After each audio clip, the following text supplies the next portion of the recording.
अस्सलाम वालेकुम, मैं हूँ आरज़ू अंसारी। उम्मीद करती हूँ आप सभी खैरियत से होंगे। अल्लाह आप लोगों को ऐसे ही खुश रखे। रमज़ान कुरान का महीना है। हर मुसलमान की ख्वाहिश होती है कि वो इस मुबारक महीने में कम से कम एक मरतबा कुरान शरीफ ज़रूर मुकम्मल करे, कंप्लीट करे। लेकिन अक्सर लोग समझ नहीं पाते कि कुरान ख़त्म करने का तरीका एक्चुअल में है क्या। वो जोश में शुरू तो कर देते हैं लेकिन बीच में छूट जाता है। आज मैं आपको एक ऐसा टाइम टेबल बताऊंगी जिससे आप बिना किसी झंझट के, बिना किसी बोझ के 1, 2 या 3 बार कुरान शरीफ मुकम्मल कर सकते हैं, वो भी आसानी से। कुरान मजीद में टोटल 30 पारे होते हैं, ये हम सभी लोग जानते हैं। ज्यादातर पारे में 20 पेज होते हैं, यानी कि एक पारा में 20 पेज होता है ज्यादातर पारों में। दिन भर में हम मुसलमानों पर 5 वक्त की नमाज फर्ज है। अगर हम इन 20 पेजों को 5 नमाजों में बांट दें तो टारगेट बहुत ही ज्यादा इजी हो जाता है। एक बार कुरान शरीफ मुकम्मल करना चाहते हैं तो आपको हर रोज एक पारा पढ़ना होगा। हर नमाज के बाद आप 4 पेज पढ़ लीजिए। फजर में आप 4 पेज पढ़ लीजिए, जोहर में 4 पेज पढ़ लीजिए, असर में 4 पेज पढ़ लीजिए, मगरिब में 4 पेज पढ़ लीजिए, इशा में 4 पेज पढ़ लीजिए। यहाँ पर 5 नमाज हो गई। आप अगर 4-4 पेज पढ़ेंगे तो यहाँ पर टोटल 20 पेज आप लोग पढ़ लिए हैं, यानी कि एक पारा आपका हो गया। अगर आप 2 बार कुरान शरीफ मुकम्मल करना चाहते हैं तो आपको हर रोज 2 पारा पढ़ना होगा। फॉर्मूला क्या है?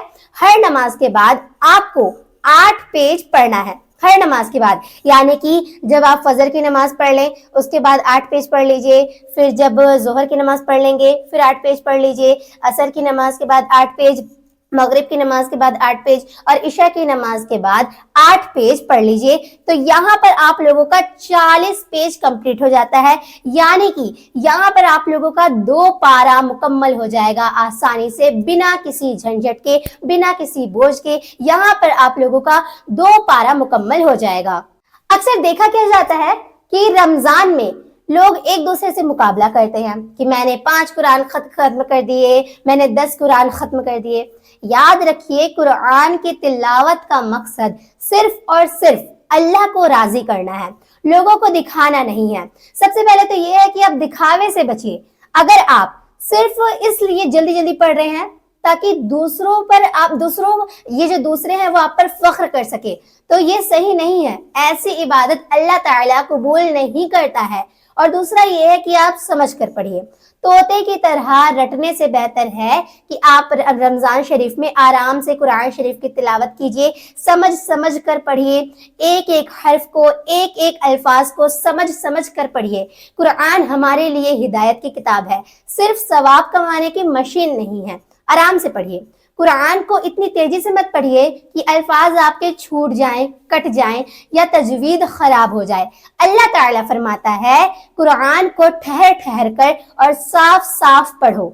तो अगर आप रमजान शरीफ में सिर्फ एक बार भी कुरान शरीफ मुकम्मल करते हैं लेकिन इत्मीनान और सुकून और समझ के साथ, तो ये उन 10 बार कुरान शरीफ मुकम्मल करने से बेहतर है।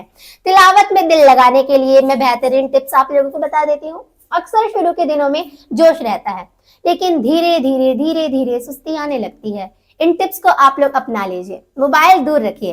तिलावत के वक्त मोबाइल को आपको डू नॉट डिस्टर्ब मोड पे डाल दीजिए। आपको इससे नोटिफिकेशन की आवाज नहीं आएगी, और अगर आपको नोटिफिकेशन की आवाज आएगी तो आपका ध्यान भटक सकता है, इसलिए डू नॉट डिस्टर्ब मोड पे अपने मोबाइल को डाल दीजिए। फजर के बाद का वक्त आपके तिलावत के लिए बहुत बेहतरीन रहता है। फजर के बाद का वक्त तिलावत के लिए सबसे ज्यादा बेहतरीन माना जाता है, इसलिए इस वक्त में ज्यादा से ज्यादा कुरान शरीफ की तिलावत कीजिए। तर्जुमे के साथ आप लोगों को कुरान शरीफ की तिलावत करना है।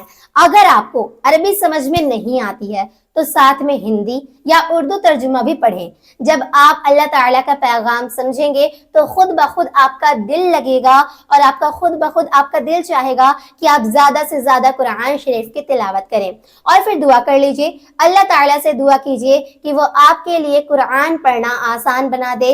और रमजान में पूरे रोजे रखने की कोशिश करिए, तरावी की नमाज अदा कीजिए। और जैसा कि आप सब जानते हैं कि हम मुसलमानों पर 5 वक्त की नमाज फर्ज की गई है, तो 5 वक्त की नमाज भी जरूर पढ़िए। मिलती हूँ अगली वीडियो में। अस्सलामु अलैकुम।